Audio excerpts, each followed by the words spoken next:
Ayan, nabuksan natin yung panggilid ng Easy Ride 150 Fi. Ayan. So medyo matigas lang yung crankcase niya tanggalin ito. So kailangan nyo siyang pukpukin dito banda sa right upper na part ng crankcase natin.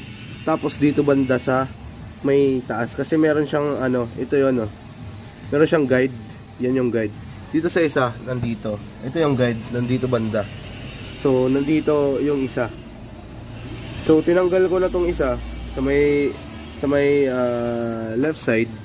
So yan yung panggilid natin, medyo madumi na, isang buwan pa lang isang buwan medyo madumi na kasi daily use to.